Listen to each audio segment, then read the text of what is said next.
Chapter 13. Long before sunrise, Mistress Shannon brought Ellen's dry clothes to her. The shoes were still wet, but her feet would be snug in an extra pair of woolen stockings. "No more adventures today, Ellen," she said as she stirred up a good fire and put a breakfast of hot porridge and sausages on the table. Mr. Shannon came in and sat beside Ellen while she ate. "The courier left last night, Ellen," he told her, "with the bread in his saddlebag. By now, the second courier should be near the third man. It takes a chain of people to carry a message across the countryside quickly." "It's dangerous, isn't it," said Ellen, "to ride through enemy country?" "Well," he admitted, "it is dangerous, but it's no more dangerous than fighting in the army. I'm too old to fight. Most of us are old men, or women who carry messages sewn in their clothes, or boys too young to fight." He leaned over and patted her arm as he smiled at her. "Or a girl like you. Your link in the chain didn't break, Ellen. We're all glad about that." It was worth going through all the troubles of yesterday to hear him say that. Mr. Shannon carried a burning torch to light their way to the little river that went from Elizabeth to the bay half a mile away. At the dock, several boats were being loaded with barrels of food for the market house in New York. "We'll send you home with Grimsby, who is our good friend," said Mr. Shannon. "He's taking a big load of Christmas greens to town." "But when the war is over," Mr. Shannon added, "we hope you'll come back for a peaceful visit to Elizabeth. Will you come and bring your grandfather?" "Oh, yes," Ellen promised. "You may be sure of that." She felt the Shannons were her good friends. Mr. Shannon spoke to the two leather-faced sailors. "Take good care of this youngster. This is a very special person." Grimsby and Gallup made a seat for her among the bundles of pine and spruce boughs. "There's a brisk breeze this morning," they told her while they covered her legs with greens. "Won't take long to get back to New York." The sky grew pink and the torches sputtered out. They were off. In no time, the boat sailed down the little river, past the swampy marshes and the big wharves at the shore. It was not long before Ellen recognized the shoreline of Staten Island. "Why, we sailed past here yesterday," she said to herself. "We must have been quite near Elizabeth before we sailed on to Perth Amboy." She shrugged her shoulders the way Grandfather sometimes shrugged his. "But I never would have seen how the enemy is getting ready in Perth Amboy. Mr. Shannon wanted me to tell him about that." The day turned out to be a cheerful one, with a great arch of blue sky and a bright sun overhead. Not at all like yesterday, except for the men singing. Ellen liked to listen to the songs Grimsby and Gallup sang while they handled the sails and the tiller of the old boat.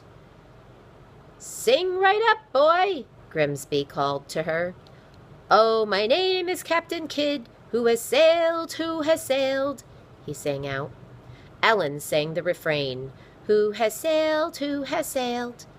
At first she sang the refrains in a small voice, and then in a loud one as she began to enjoy the sound of her singing, even though she didn't understand some of the words. They sang "On the Banks of the Dee" and "Yankee Doodle" and "The Revolutionary Tea." It was exciting to sing Yankee songs as they sailed past the British ships anchored near the shores of Staten Island. Ellen was standing by the mast singing at the top of her voice when their scow sailed up the East River and wound its way among the boats that were anchored there. Snow lay white on the roofs of the gabled houses, and the sun glinted from the church spires. "New York looks good," she said to Grimsby, and she meant it. Grimsby and Gallup waved to her as she hopped off the boat. She staggered about the dock until she got used to walking on land while they stood and laughed. Then she took off her cap and waved to them. Soon she was running along the street and pushing her way through the crowds. They were the same crowds as yesterday, the same noisy men with wheelbarrows, the same rowdy boys, the same grumbling workmen with heavy loads on their backs. But she felt different. She wasn't afraid of them. They were all going about their affairs, just as she was. She ran in and out of the crowds laughing to herself. She wasn't a rabbit anymore. She felt like singing as she climbed up the steps and burst into her grandfather's shop. She pushed past 2 British officers and past her grandfather's shaver, Alexander, who had a big bowl of soapsuds in his hand. She was so happy to be home, she would have smiled at the leeches if she had thought to. Grandfather's face lighted up when he saw her. Rising from his couch, he hopped after her to the kitchen and locked the door behind him. "I did it!"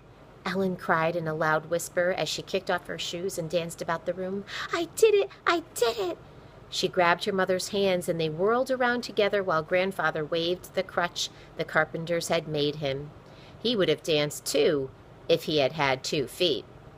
Over and over they hugged her and said, "We're so happy you are home." Pulling chairs up to the big table by the window, they sat down to hear about her trip. "You found the farmers' boats without trouble?" Grandfather asked in a whisper. "Trouble?" Ellen groaned. "I had nothing but trouble all day long." Mother and Grandfather looked at her in surprise. They could hardly believe the whispered tale she told them. "Perth Amboy was filled with cannon and wagon trains and hundreds of soldiers," said Ellen. "Mr. Shannon told me that General Cornwallis was there in Perth Amboy, getting ready to finish off our army before winter sets in." "That's what we feared," said Grandfather gravely. "But you did get the message to Mr. Shannon, didn't you?" "Yes, I did," said Ellen, "and now I understand why it is so important for couriers to take messages to our army." "I had no idea it would be so hard for you, Ellen," Grandfather said. "I don't know whether I would have sent you had I known. But I myself never would have been able to get through the lines at all. No one would have smuggled a fat old man on a boat." His eyes twinkled. Mother leaned across the table and smiled at her. "I'm proud of you, Ellen," she whispered, "but I hope you'll never have to do it again." "Well," said Ellen as she thought that over, "I think maybe I'd do it again. I don't know. I guess I'd do it again if the boat was sure to go to Elizabethtown." It seemed to Ellen that 2 good things happened to her after her trip to New Jersey. The first happened the next morning when she wrapped her red cloak around her and went to the pump early. Ellen took her place at the end of the line to wait her turn. The women were still talking about the high price of food and the high price of firewood. It seemed to Ellen she had been away 100 years, and they were still talking about the same old things. Then Dicey came by. Her face grew red with anger when she saw Ellen. "Are you here again?" she cried as she walked slowly, heavily toward Ellen. "Yes, I'm here again." Ellen put down her bucket. She was ready to duck out of the way if Dicey came too close, but she was not afraid of her. She folded her arms across her chest. Dicey growled, "I told you not to come here, Miss Fine Lady." Ellen thrust out her chin and stared back at Dicey. "This pump is near my house," she said calmly, "and I intend to use it, no matter what you say." Dicey stared back, but she came no further. For almost half a minute they stared at each other. Then Dicey shrugged and turned away. "You're just lucky I'm not ready for a fight," she called over her shoulder. But she walked away. The second good thing happened a month later.